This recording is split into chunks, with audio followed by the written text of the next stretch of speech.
అట్ల తద్ది నోము చాలా మంది చాలా సంతోషంగా జరుపుకుంటూ ఉంటారు ఈ పండుగను. ముఖ్యంగా పెళ్లి కాని అమ్మాయిలు తనకు మంచి భర్త రావాలని ఆ పార్వతీ పరమేశ్వర్లని గౌరమ్మని ప్రార్థిస్తూ ఈ వ్రతాన్ని జరుపుకుంటూ ఉంటారు. ఇక పురాణాల ప్రకారం స్వయంగా ఉమాదేవే ఈ అట్ల తద్ది వ్రతాన్ని ఆచరించి శివుణ్ణి పతిగా పొందిందని చెబుతూ ఉంటారు.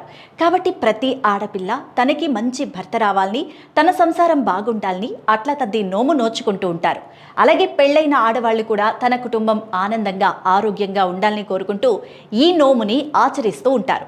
అయితే ఈ అట్ల తద్ది ఏ రోజు జరుపుకోవాలి అనే విషయానికి వస్తే 2025 అక్టోబర్ 9వ తేదీ అంటే గురువారం అట్ల తద్ది జరుపుకోవడానికి మంచి రోజని తెలుస్తోంది. ఆశ్వేజ బహుళ తది అని అట్ల తద్ది నోము నోచుకోవడానికి సుముహూర్తంగా భావిస్తారు.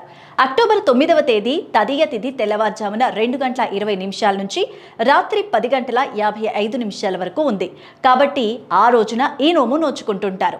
ముందు రోజు రాత్రి ఆడపిల్లలు చేతులకి గోరింటాకు పెట్టుకోవడం ఆనవాయితీ. అలాగే పొద్దున్నే అందరూ లేచి తెల్లవారుజామున భోజనాలు చేస్తారు కొన్ని చోట్ల. ఆ రోజంతా ఆటపాటలతో ఉండి సాయంత్రం వరకు ఉపవాసాలు చేస్తారు. చంద్రుడు వచ్చాక 9 మందికి 9 అట్లను వాయనంగా ఇస్తారు. అట్ల వాయనం లేని వాళ్ళు పార్వతీ పరమేశ్వర్లకు గౌరమ్మకి ఆ అట్లని నైవేద్యంగా కూడా సమర్పిస్తూ ఉంటారు. రాత్రి సమయంలో చంద్రుని చూసిన తర్వాత ఉపవాస దీక్ష విరమించి ఈ అట్లని ప్రసాదంగా తీసుకుంటూ ఉంటారు.